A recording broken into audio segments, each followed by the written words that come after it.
Higni 16 nyaka ne yanga katiba manyien e pacho ka mar 2010 jokanyo mopogore opogore temo kolo iye mar ng'iyo ni poni katiba no osetero piny Kenya e yo makare kata oyo to poni ok oseti kode kata lo kode yo makare. Ginang'o gini ma bende inyalo tim mar neno ni katiba ma pacho kae otiyo maber ne jopiny mana kaka ne ondike. Nyakwara Mogi arwakni machiegni weche manyien mag migago. Mokwongo wachako kod thuond weche. With that in mind, Katiba Day, 16 years later, must be more than an annual anniversary. It must be a day of national accounting. Jatend piny William Ruto otelo ne nyasi mar dhialo higni 16 mar bedo kod katiba e pacho ka. You see your neighbor's farm being harvested, you planted at the same time, you're okay.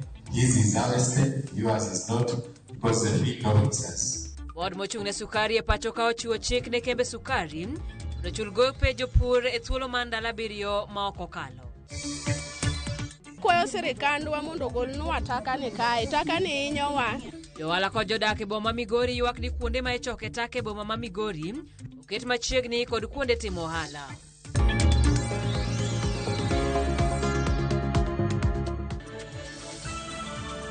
Machiegni Nyakwara Mogi namba mar ote machuok en 3-6-0 kao kamano bende ido Ramogi TV e mbui duto mag oganda. Machiegni nyinga Simfros Okinda. Kawachako ni jatend piny William Ruto otelo ne jo Kenya mamoko e dhialo higni 16 mar katiba mar Kenya mar 2010. Nyasi mane ogeto e keto e tim katiba kod okenge mosego. Ruto ma oloso KICC okoni koro gibiro bedo kagiyango odiochiengni mag katiba kalore kod ber moseneno e demokrasia mar Kenya.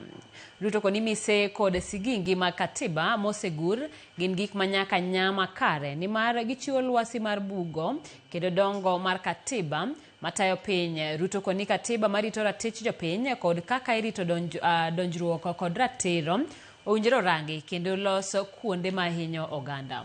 Jatend piny ochiwo ranyisi kod kaka ojende ne onegi, moko ne ohiny, moko ne owe kod adhonde kendo moko teki.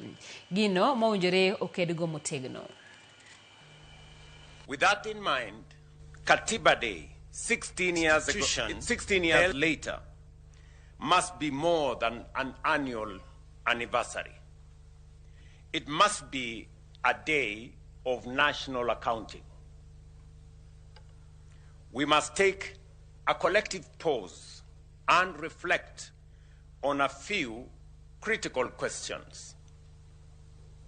Have we faithfully implemented the Constitution? Have we exercised the authority it confers upon us responsibly? Have we effectively delivered the rights that the Constitution guarantees?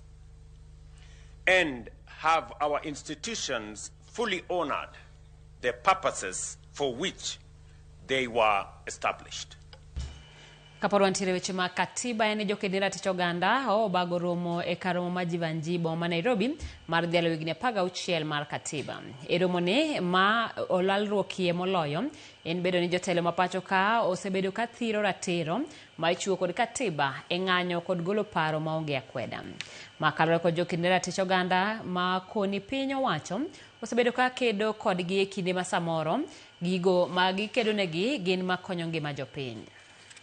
If you're celebrating 16 years and we still have women getting killed, we still have community being criminalized, we still have people not having even the dignity, houses being, people being evicted, what are we celebrating about? But as activists and also as a human rights defender and as an active citizen in this country, is to tell Kenyans where we are now, we cannot afford our constitution to be ripped, our constitution to be played with.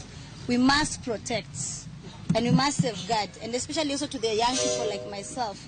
In a country that says people like me should be on the streets begging, in a country that says I can't run for office, in a country that says some people cannot vote, I'm here to represent them that the dawn is here and our constitution and this flag entitles us to inclusion. As you go back to to our homes and to our communities. There's a cry in this country for justice. Justice for the victims of the Gen Z protest. Justice for the people in Homa Bay. Hadi leo hii tujue watu wangapi walikufa Homa Bay. Serikali imeficha mambo yote. Wale ambao walihusika, wale ambao walihaya goons kule Homa Bay hawajafunguliwa mashtaka. Kwa hivyo kama serikali yetu itakuwa ni serikali ya goons, tunaomba kwamba wajiuzulu ndio Wakenya wakuwe safe. Kamano bende ogai machon mar doho David Maraga wacho ni pend chik manyien omak mafuanda kod serikal ma jatend piny William Ruto. Maraga olero ni pend chike manyien ma jo Kenya noyudo higni 16 mokalo ne ok en mich ne jopiny kowuok kuom jotelo kendo jiwo jopiny mondo obed akicha mar rite. Maraga oseyo serikal kuom rocho ratiro mag oganda, chayo ng'eto mag doho, koso keto tim dwaro mar jopiny kaachiel gi sando joma ni kod paro mopogore. Odhiyo nyime kod seyo od bura kuom nindo e tiji maduong' mar kero sirikal tesre kendo bedo bad sirikal ataro gi pend chik. Maraga yango ni yiero maduong' mabiro dhi bedo mbulu mar paro ewi kido mar jotelo kata kido mar telo ma oganda dwaro e yiero jotelo moyie kod pend chike.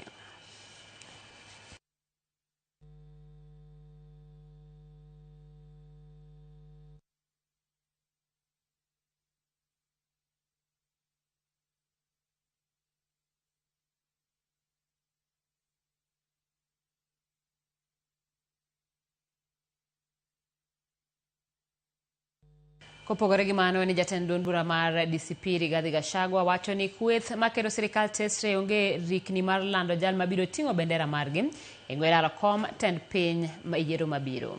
Kolose paw ndeke ma JKIA kapok owuok e pacho ka kodhi e piny Amerka e limbe mare mar ndalo 10, Gachagua wacho ni duond buche maketo gi sani mar gi sani owuok oko mar manyo sir konde duto mag Kenya kapok gibedo piny mar poro wach kendo yiero jal achiel mabiro rakore kod jatend piny William Ruto e debe yiero mar higa manyien. Gachagua wacho ni limbe mare e piny Amerka biro miye thuolo mar yueyo kod familia mare.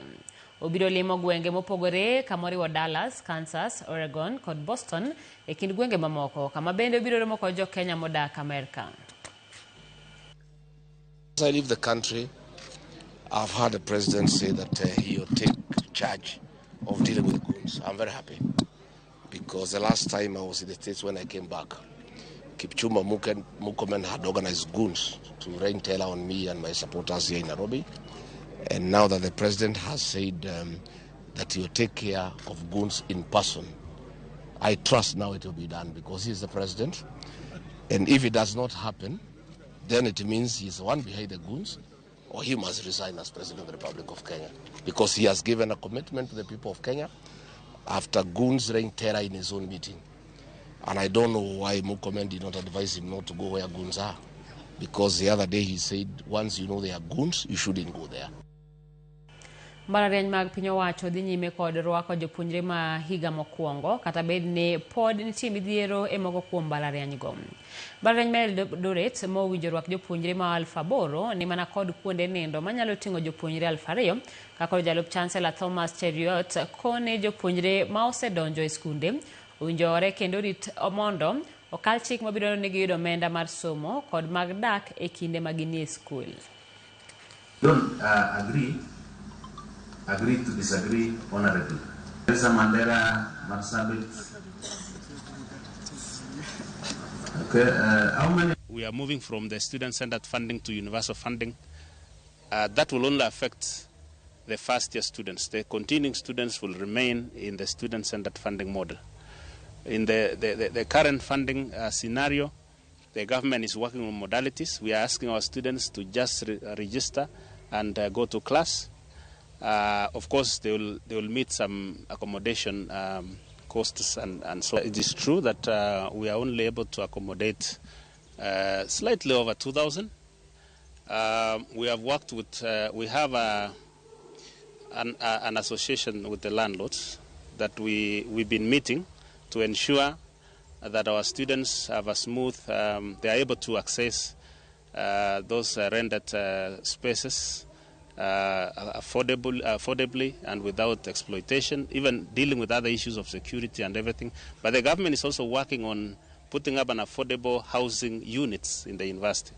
There is already a contractor in place. They are speeding up the construction, but we still need more spaces. so that at least the first years all of them can be able to get accommodation within the campus. That will be a very, very good thing for us, and that is what we are working towards. Kawadhi nyime ni sirikal mar piny Israel kokadho kuom jobeti mage e pacho ka ochiwo singe tiyo machiegni kod piny Kenya e sekta mar arita, pur kod arita e mbui kod mamoko. Kagiloso e kanisa mar AGC Narok bang' dhialo odiechieng' mokwongo mar winjruok makamano kod pinje Israel, jambete mar Israel e piny Kenya Gideon Behar owacho ni winjruok kod tiyo kanyakla biro kelo dongruok makare kod kwe e kindgi kod piny Kenya.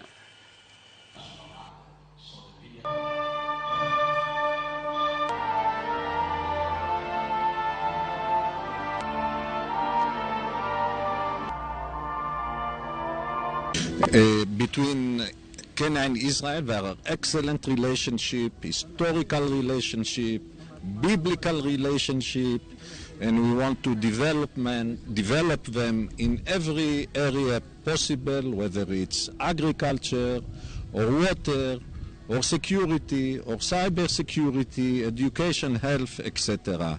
Today we are here in Narok in a very special event for the March of Israel Foundation, the establishment of a chapter of this great movement here in Narok. Together we will work to strengthen the relationship between Kenya and Israel. We would like to learn from Israel, from the great expertise in agriculture, medical and innovation. So we are so blessed, and we believe this partnership will continue. To the president of this country, we love you, but also try to monitor the country of Kenya, because people of Kenya is precious before the Lord. Let us do our politics in the way of peace, so that we may not lose life. My prayer as a president for March for Israel, let us advocate for peace. Let us advocate for unity. No matter which political side you are, Kenya will remain. We are Kenyans. And Narok is a cosmopolitan county where we pray that there will be a cohesive and there will be unity. Achija ng'wen mitidogi nek mar Laktar Victoria Mutiso ochwale do kawuono kendo gikone omaknegi buch nek. Achija goting'o Angela Mulwa, Rose Mbithe Mulwa, mabende ong'ere kaka Rose Mbithe Ndetei, Chris Mulwa kod Elijah Kibelion Kimoi. Achija go chwale nyim jang'ad bura Kanyim Kimondo e doho ma Milimani kama osomnegi e ketho mitudogigo. Achija go kata kamano ok obedo kod thuolo mar yie kata dagi ketho mano donjnegigo kado chiwo chik mondo chwal achija go e kar thieth mar rango ka bende obongo gi ler madhi nyime kod burano. E nyim jang'ad bura Alexander Muteti kama igeno ni gibiro bedo kod thuolo mar duoko penjo e wi ketho modonjnegigo.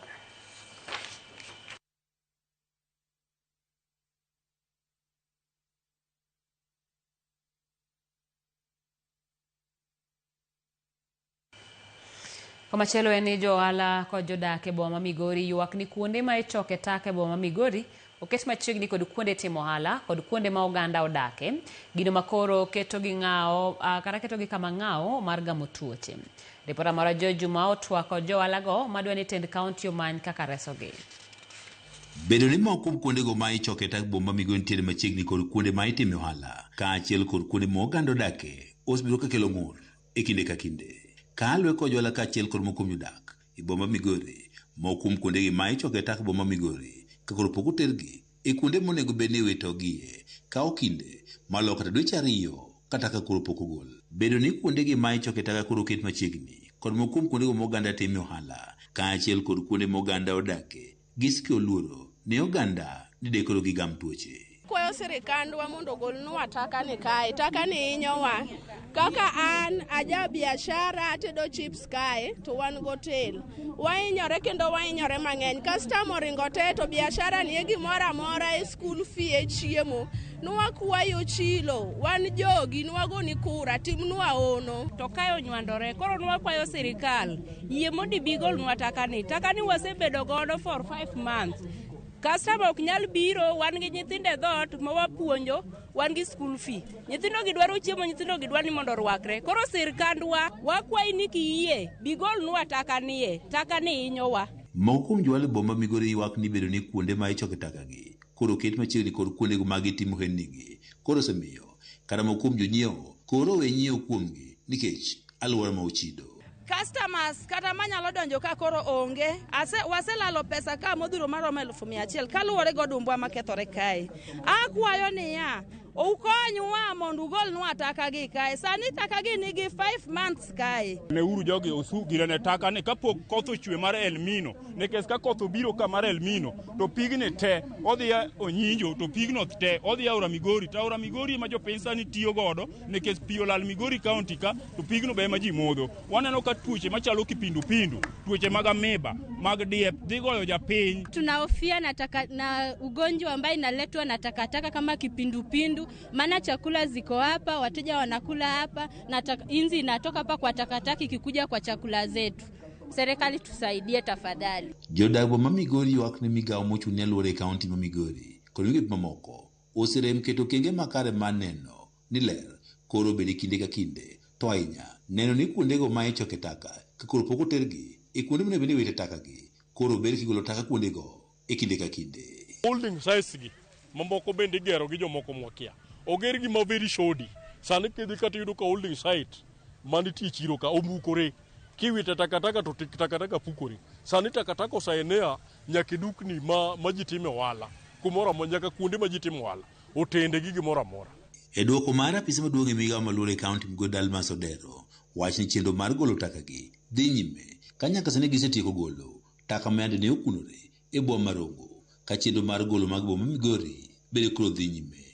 George Juma, Ramogi TV, Migori.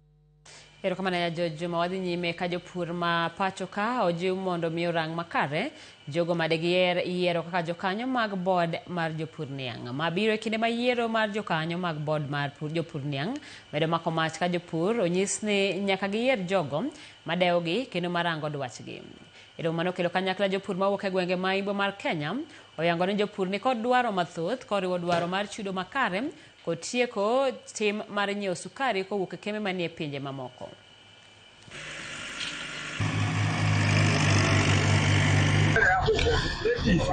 Mkulima lazima apate faida kwa hii kazi. Tulifanya tukapata miwa ambayo wakulima watapata pesa haraka, yani fast maturing cane, na ambayo ina sucrose pia kufaidia millers. So hatutaki ukorosofu, corruption, cartels that make our industry to fail. We'll check on the millers who are repackaging imported sugar instead of kutumia miwa yetu watoe sukari. Makatels wanatumia watoto wetu kwa sugar board kuwa issued na license. Hata juzi minister amebani hiyo kitu. Tulikuwa tunaenda kila pahali, tunajua wameficha sukari gani imported. We ban it, we destroy it. Hata wengine tumekuwa na mapakas, hata unaona supermarket ina sukari made by this supermarket. Where does he put a factory for that? We check on that because sugar importation is what kills the farmers' opportunity. Jodak ma Isiolo kwedo mane jalup jatend piny Rigathi Gachagua kagiseye kuom ketho nying jatend piny William Ruto kod gavana ma Isiolo Abdi Guyo kuom tudogi kod kuodhok masani otimo newe gwenge mag nyandwat mar piny Kenya. Jodak go gi chwang' wacho ni mago weche manono kendo mageto ketho nying jatend piny kod gavana margi. Liekore ni Gachagua nowacho weche go machiegni ni kama norome kod moko kuom jodak ma Isiolo kod Masabit manolime dalane ma Wamunyoro kaunti ma Meru kama noseyo jotelo ariyogi ni nyuako e weche mag kuodhok kendo tiyo kod jolweny mar daro jamni mokwal nyaka kar yeng'o ma KMC mantiere Athi River. Wale ambaye waliita rais mwizi, wale ambaye walisema ng'ombe inachukuliwa na lori ya jeshi, wale ambaye wanasema hiyo inapelekwa katika Athi River mahali ambaye ng'ombe inachinjiwa ama inauziwa, ambaye nasema KMC, ambaye inasemekana hiyo pesa inagawanywa na wale watu. Ninauliza hivi, waziri wa usalama, please can you take action against those? Wale watu walienda huko kwa Wamunyoro, all of them they are political rejects. Ni wale watu ni wale watu wameshindwa na kazi ile wamepatiwa. Wale wameshindwa na kazi yao ndio wameenda kwa yule mtu aliyeshindwa na kazi yake. Kuna umuhimu sana Mheshimiwa Rigathi Gachagua ambaye umetoka kwa jamii yangu kuheshimu viongozi. Kama wewe utakuwa unadhalilisha viongozi, utaheshimiwa aje katika taifa la Kenya? Hakuna mwananchi ambaye atafuata kiongozi ambaye anatukana na kuonea na kuongea vibaya juu ya viongozi wengine. Hii mambo ya kudanganywa huko Mnyoro, wao kama ulishindwa na kiti yako. Hiyo sasa ni sisi hatujui, si hatuko na wewe.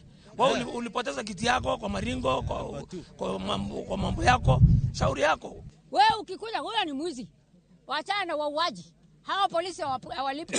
Hawa anytime he comes to the press, ni lazima aseme uizi, ni lazima aseme uuaji, ni lazima aseme tutafanya. Huyo mimi nataka atueleze agenda zake. Si ajabu president wetu His Excellency Ruto anasema hawana agenda, hawana akili. Si bure, hata wamekataza president yetu kuuza agenda. Na sasa watu wa Isiolo hatuwezi kukubali hata siku moja kutoka katika serikali ambaye iko. Tunasema tu sisi tuko na imani na serikali ya William Samoei Ruto kwa sababu ile slot wana Kenya wamepata, hata sisi watu wa Isiolo tumepata. Yakarmagi kanya matero yo mokongo chenro en mar migago no ka ote o molembui mar Facebook ewe no ko wacho ni watching live from Awasi border. Ote Marlene Takinyi wacho no ka entire Nairobi Umoja Inako. Michael Owen bende na wakanyo ka entire Kitengela Kajiado. Baba Aturu wacho ni mano to echal mar migochwa kaebe wang'iyo godo. Jona Pidi wacho ni yani ni Makare Bunyala Road kae. An wach mar jotelo manyanza makoro Tamo Gachagua ni kik kaluo opar diriyo. Kenya na chiel Uganda luo be nitie kuonde mamoko magikele sigu gi dok chien. Erokamano mano ote marikanyo Karamogi kik idhi mabor. Chenro mar migago dhi nyime tok yweyo machuok.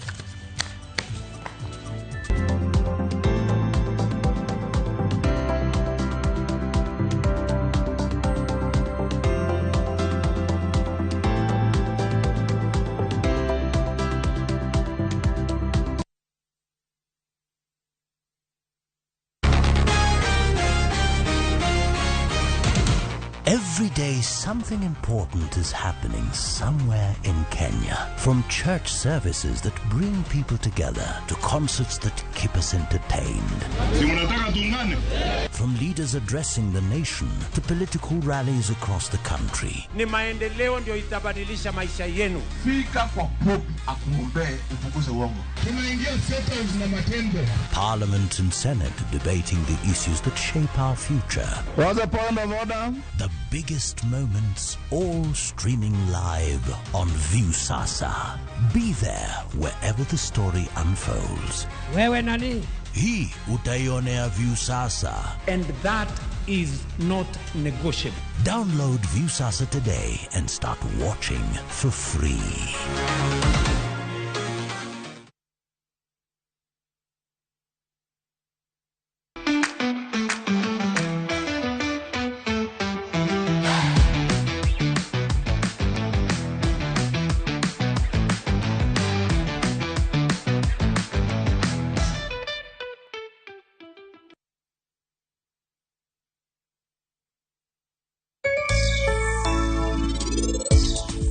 Ingeni katitema na paka machal nade. Inge maber ni okan ng'at maber. Kata kamane temo mateka hinya monderiwa gi pari. Ma osiep machalo nade ni.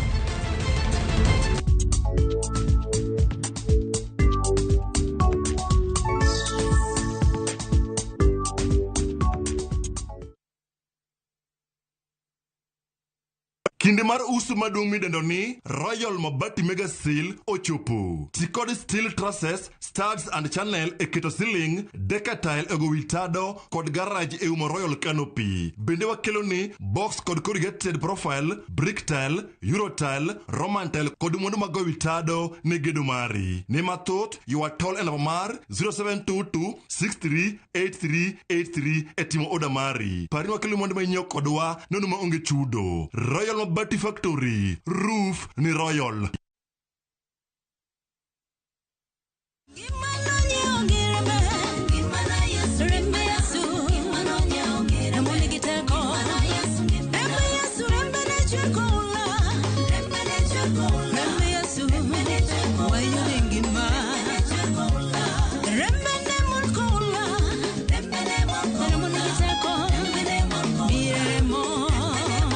Mondo yudo ndani kaka skiza timari dimana star aboro auchiel nono star angwen achiel ochiko hash. Parnia Ramogi TV en od jowende duto te.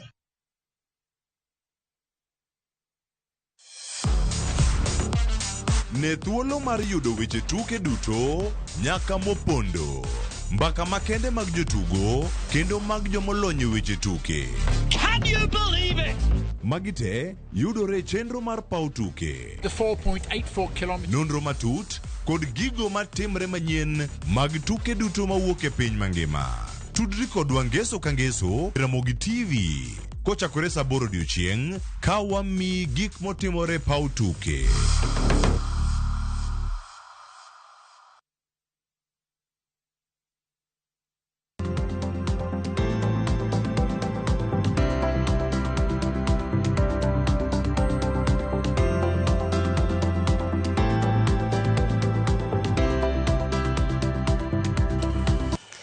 Machiegni kendo jatend migawo mar tije pachoka Laktar Alfred Mutua kuom thuolo mar ariyo onyiso luoro mare e bwo tend Wavinya Ndeti kalure kod rem mar dongruok e kaunti no bang' ka nosewuok kaka gavana. Mutua wacho ni kisima ma Kitongi e kar chung' od bura ma Kangundo okethore kendo oganda kod nyithindo madhi e skul yudo midhiero mar nok mar piny. Bende medo dicho mar chiro ma Kawethei pok omed ger yare nowuogi e telo. Gino mamiyo johala manyo yor konyruok koma chielo kendo kelo pek kuomgi ka koro oganda ma kaunti no ywak ni owegi chien e dongruok. Mutua kwayo tend kaunti no mondo ng'i yore dongruok kendo kel ber ne jodak.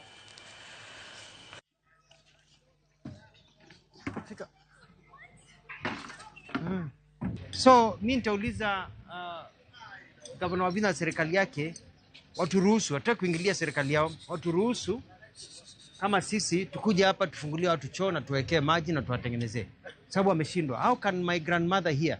How can our grandmothers here, our fathers here, our children here wanaenda kwa kichaka kama wanyama wa pori in 2026? Na mnasema ati ni maskini. Sio maskini. There are resources. We build them. We did this thing. It's all about leadership and the right political machinery. If you have the wrong political machinery, unazama. Either chama ni ya maendeleo ama si ya maendeleo. It's as simple as that. It's as simple. You can say what you want. The reality is there's a toilet here. It is not being used. Nilikuta soko zetu hazina choo, nikajenga choo soko za Machakos County. Na tukajenga maji, tukajenga barabara. Na nimesikia vibaya sana kuongea na mama mkongwe hapa na wasichana hapa, hasa kina mama wananiambia kwamba wanaendanga kwa kichaka hapa nyuma. Wakija hapa na wana maduka hapa, wanauza mamboga hapa. Mama anasema anaendanga kujisaidia pale nyuma. And we are supposed to be civilized people. Jodongweng' makalenjin dwaro mondo rowere pachoka kikieti kod gimarach kod josiasa ikelo tule romo mag siasa sema piny Kenya ochimo yiero maduong' mar higa manyien. Kagilose boma ma Eldoret, jodongo go kotelnegi kod Benjamin Kitur kwa josiasa mondo chiw thuolo makare ne jowetegi mondo us ajenda mag ne oganda jo Kenya. Viongozi wale ambao wanatafuta kunis kuharibu amani katika nchi hii hatukubaliana nao. Tunaomba vijana kwamba wasikubali kutumiwa na viongozi ambao wana nia mbaya ya kuleta msoso katika nchi hii. Tupatie nafasi kila mtu aongee, atoe sera zake. Baada ya kumaliza sera zake aende mpaka kitu ambaye inaonekana itakuwa ya maana sana ni watu kujiandikisha. Wale hawajapata vitambulisho watafute vitambulisho. Baada ya kupata vitambulisho wakate kura. Kura ndio utachagua kiongozi ambaye wanahitaji, ambaye atakuja kusaidia. Na kura ndio itaondoa kiongozi ambaye huhitaji. Sio mawe. Tunataka kupendane na tuendelee kujenga nchi yetu. Siasa inakuja na itaisha na nchi yetu bado inabaki. Tunataka kuchunga amani, hiyo ndio kitu tunasi. Obila kaunti ma Nandi opuko kuong maheo lita 5,000 mako puodhi e kinde pedha mager ma otimore gwenge ma Kipsagikak, Bye e kar dak ma Kapkerer mayudore tong' mar kaunti ma Nandi, Kisumu kod Vihiga. Obila ochuno mondo rire aluorano kod otuchi maricho e kor gode kod kuthe mano ni gichopo kuonde ma ilose kuongo ma oko puodhi. Okang' makamano mar obila opuo kod jodak e kinde ma obila osingo mar medo timo pedha mar thiro chenro mag chwako kit kuong'no magalagala.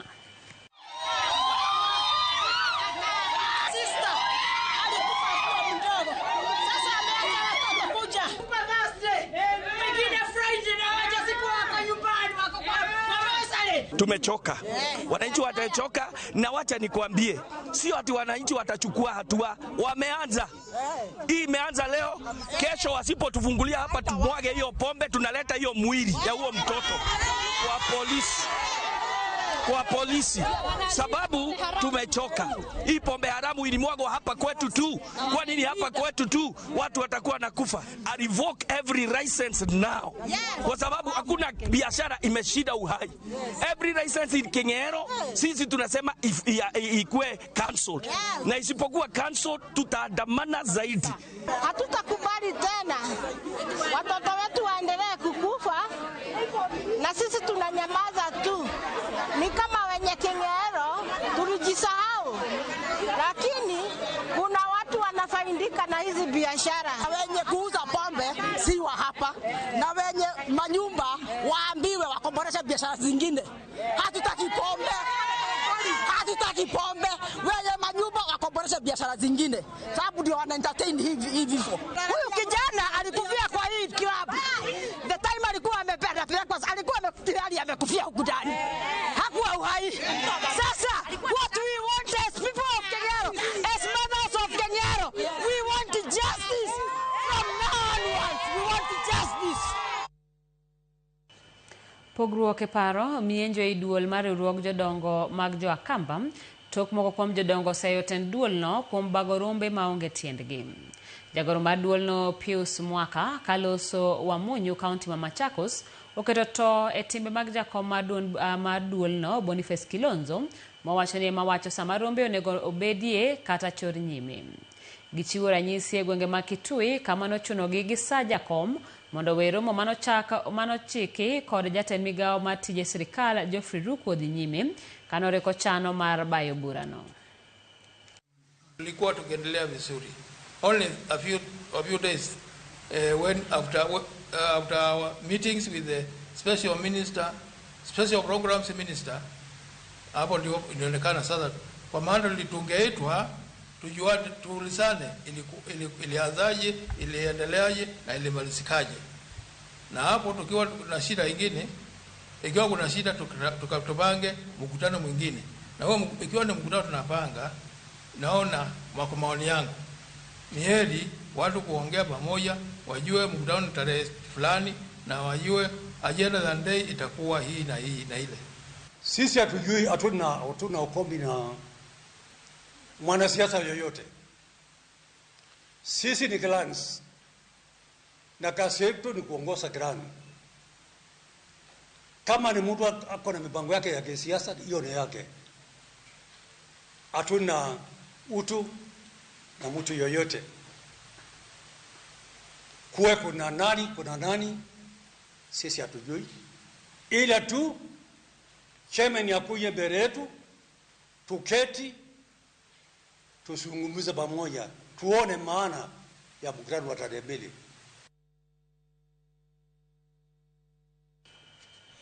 Jodak mapumwani e Magarini kaunti ma Kilifi koro kwedo bad migawo mochung'ne lope pachoka NLC kuom pimo lopgi e yo ma ok owinjore ni mar osebedo gi gwandruok mathoth e kinde mokadho. Kotelnegi kod jaod bura ma Magarini Harry Kombe, jodago koro dwaro ni mondo migawo mochung'ne lope opim lobno kaluwore kod tong' manitiere kaka yor geng'o gwandruok ma kinde ka kinde wi lowo. Ne giloso e romo mane okelo kanyakla migepe mopogore mochung'ne arita e alwora makono.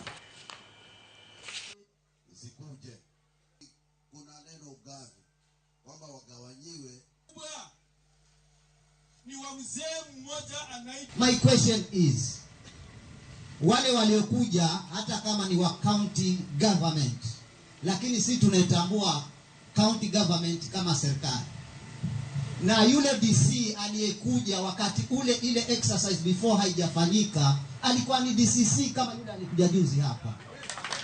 Na yeye aliyeka mkutano hapa, vijiji vyote hivi kulikuwa na watu hawa ni kidogo hao. Na tukakubaliana ya kwamba tutaenda kwa mfumo wa jembe kwa jembe. Kumetoka utata wa huo upimaji. Sisi kama tunavyoishi kutoka jadi ni kwamba tunaishi kijamii na ardhi zetu ni za jamii. Hivyo basi kama ni kupimwa ni tupimiwe kulingana na mipaka yetu ya kijamii, lakini sio kwamba tuletewe settlement. Settlement kawaida ina hali zake. Ombi lao ni kwamba wanataka wapimiwe ule upimaji unaitwa wa jembe kwa jembe, na sisi hatuwezi tukapinga kama hayo ndio maoni yao. Na vile ambavyo tutaenda kufanya kama serikali ya county, sisi yale ambayo yanatuhusu zaidi ni maeneo ya matumizi ya umma. Kule tumesema ni 83 acres. Kapu 313 ni 962 acres. Zenye zilipimwa ni 300. Zile zingine ziko wapi? Rumbi mar luoro kwa gwenge ma Shab etong mar county ma Isiolo kod Meru bang' ji ariyo negi kinde monj ma ichich ni notim kod jonjore mawuok e county ma Meru. E kinde ik mar ji ariyogo ma en jaduong' kod rawera mane kwayo jamni, jodak go kod jotelo e county e Uganda no mar Jo-Somali dwaro ni mondo sirikal okaw okang' mager mar chik mar geng'o nek ma kinde ka kinde gwenge mar Runyenjes kod keto kwe e tong' makono. Monj makama wachore ni obedo bang' ywaruok bedo e kind jokwath kod jopur mawuok e gwenge ma Meru ma yware wi kuonde kwath kod dag pi e tong' makono. Wajambazi wakakuja, wakafamia, wakaua mzee ambaye alikuwa anakaa boma, na wakaua tena kijana ambaye alikuwa anachunga mali ngamia. Na hiyo maneno si maneno ya kwanza ambayo upya, ni maneno ambayo imerudi muda mrefu. Tumelia na sisi hatujui shida ambayo hii watu wetu wanauliwa kila wakati. Na hii watu ambayo wanatofanya hivyo si watu wametoka mbali, ni watu ambayo jirani. Jana wakati maiti inaletwa, watu wanapigwa katikati. Wale wa home guard walikalia watu barabarani, walikataa maiti yachukuliwe. Kiazio polisi ya Isiolo wanakaa tu hapo wakiangalia. Serikali akuja ingie kati kabla hii watu wajimalizana bure. Sisi sasa hakuna kitu tunayamaza tena, sababu mali yetu imeenda, wazee imekufa kila siku hivyo. Na hakuna serikali, hatuoni serikali. Yatima anakuwa saidi, maskini anakuwa saidi. Watu wanume kama yetu ndio wanamaliza sisi kila siku. Hiyo haistahili. Tunataka haki yetu.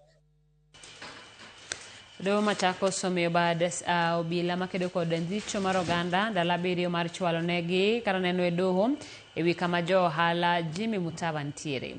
E kinde ng'eto mare, jang'ad bura Joel Nziani oyango ni jatelo maduong' e migawono Daniel Jumwa ok dhi mi thuolo machielo.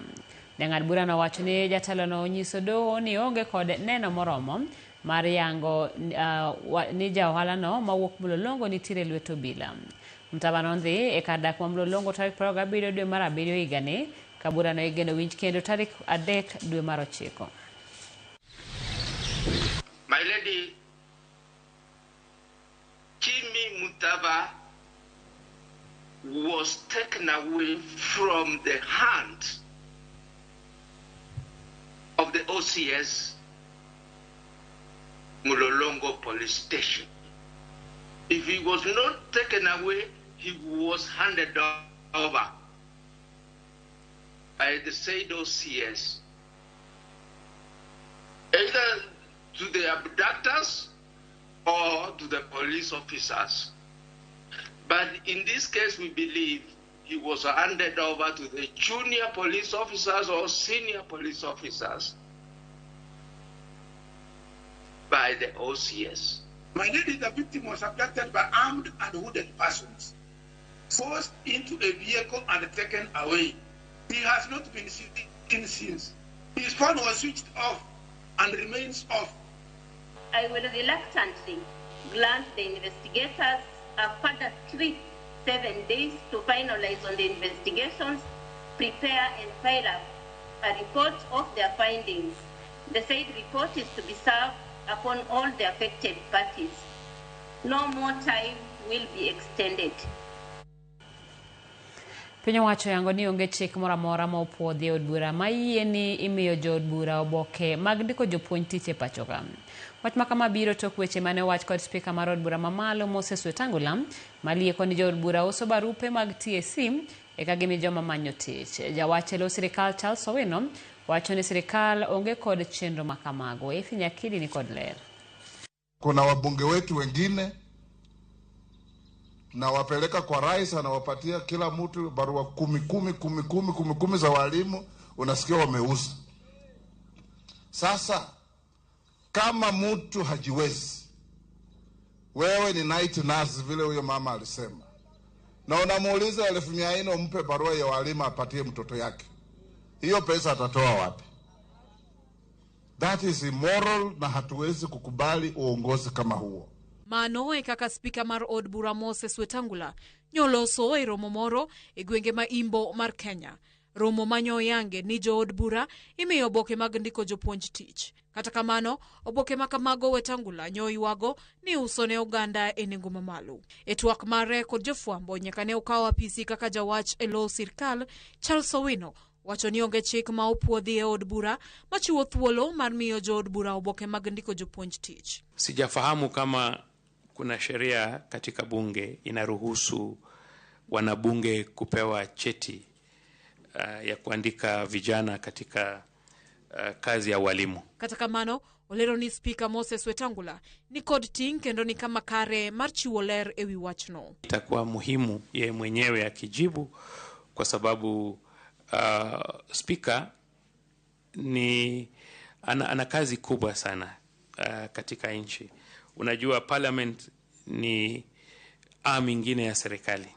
So nadhani ni muhimu kama yeye mwenyewe ataweza kujibu kwa sababu alisema na sisi sote tumesikia. Pengine kuna sheria inaruhusu wabunge kupewa hizo cheti. Kopogore gi mano, Owino jiwo duol matayo yiero pacho ka IEBC kod mano mariwo pacho ganda NCIC okawo okang' mager ne josiasa mawacho weche mag athuwe moloyo to e kinde ni ma Kenya ochimo yiero maduong'. Jofwambo bende onyiso oket maino e chiwo ote makare ne oganda jo Kenya. Omedo tielo ni nyaka josiasa miluor jatend piny William Ruto manien ranyisi mar riwo jo Kenya duto. Nyaka wabed gi luoro gi chik kuom jotendwa gi jodongwa. Ji nyaka respect office mar ker. Ker ni kanyo kaka ker Ruto, but sani en kanyo kaka president marwa. Dwache maduong' en mondo jo Kenya omi thuolo sirkal masani kinde malong'o matiyo kendo chwalo chenro mag dongruok ma jatend piny William Ruto nosingo e kinde mane omanyo lemo ma jatend piny e higa 2022. Anyalo miyo kata mana example mar thurwa kamwae. Governor wa marwa ma Siaya gimotimo malong'o thurwa onge to amiye pesa ma sirkal. To ringo piny koluoro gi rombo kowacho ni president rach kendo dwa chung' to ng'e no konyal kata mana mar county no konyal yudo. Koro diverting attention mag jo piny through opposition to ng'ato riambo ok nyalre. Nyakidi, Ramogi TV, Nairobi. Mokom jodak gi jo ohala ma meta i Manyata, kaunti ma Kisumu, koro ogoduon gi piny mondo resgi mapiyo e lwet midhiero mar odundu mar minyaga mamiyo gi lwasi magidakie, gino makoro rocho yore ohala kod wuoth. Mana ka lipota marwa Millicent Adhiambo leronowa giseo tend kaunti ma Kisumu kod kambi keyo pi ma Kiwasco kuom rem chopo mondo okonygi kara bang' yudo ote margi ewi midhiero magikaloe. Ma e kaka pi odundu mar minyaga otiap e kunde dak moko e alwora ma meta e Manyata Kisumu. Picha mako ka pi odundu mar minyaga ni ng'we mare koro miyo olokore kar jot mar lwang'ni, gino makoro kelo buok e wi ler kod ngima makare ne oganda makae. Moko kuom jodak goyango ni pi odundu mar minyaga no midhiero mar kethruok kod ng'we mare osemedore are higa 2025 ahinya to kinde koth gino maweyo ka opong' kendo muoch ma omolo don nyaka e utegi. Sewage ne wachne wachako higa mokalo 2025 to samopong' ka koth ochwe to pige gi te donjo e udi. Koro pigno te biro kama ka koth ochwe to in our compounds yudo ka wan gi pampas te always te takataka te. Koro ka koth nochwe pswe no te nodonjo na e ot. Ka swe nosedonjo na ot nochuno mondo wapur ndara mwapuro ndara. Koro toke no wasebet kok wanyal yweyo kata chiemo ok wachiem. Gini thing'owa ma kaka watimre onge. Joala maluora no korka korgi ywak ni pino rocho yoregi mag ohala miyo giyudo lal kaluwore kod muya mang'we mokelo e lwasi makono mamiyo jonyiepo sin ok chop irgi. Siweji ni chanda sana sana nikech sama siweji ni omuoch to customers ok nyal biro chiemo nikech gineno ka ok onyal winjo ginene maber, onge muya maber. To sasa makoth ochwe to minyaga wuok e siwa line kaluare mbele duka kaka customer nyalo donjo kata mondo nyiew yath onge, kaka customer nyalo biro mondo kaw kata chips kata bajia onge. Koth kochwe to koro customers ok bin kech koro block you, koro onge I end up nadok gi rech e ot, koro alo lal. Gimedo ni kata mana yore wuoth bende koro tek nikech pino opong'o apeini, moko kuomgi bende chwe maluore pi minyagano ka koro giluor ni ka gidek gamo tuoche. Rech be naseluar go piny e pi kanyo. Nyithindo be chandre ka dhi sikul.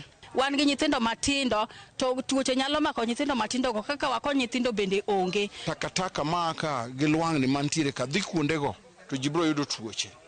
Koro wachalo jok modak na time bomb ma tuo nyalo kata kolera nyalo muoch sasa to ji biro hinyore ka. Kwayo gi ne sirikal kod kambi mar Kiwasko to gin mage. To waseloso gi jo Kiwasko, waoro negi message, waoro negi videos. Nyaka samwa lose ni gimitime malong'o onge. Koro gimatimore ka ni ka sirikal, Kiwasko ni ka, county government ma Kisumu ni ka, kok ginyal loso gini, wabro mobilize joga mosuru minyalo chok area ni onge. Ok bi choko suru. Koro wakwayo ni jotelo mondo konywa loso siwage gi. Sana siwage man kae man St. Luke ka gi siwage man Flamingo Church. E kinde mamagi mienjo, temo wa yor simbo ng'we yamo mar tudore kod kambi keyo pi ma Kiwasko e wi chendo gi kotenore kod midhiero makama ne okonyago lemo. Kiwasko oyangonwa ni kiny eka gibiro chiwo lipot e wi wach makamae. Millicent Adhiambo, Ramogi TV, Metameta e Manyata, County ma Kisumu. Ndoka mananya Millicent Nyakaramogi wadhi yo machielo chenro en mar migago waduogo kod weche mag tuke.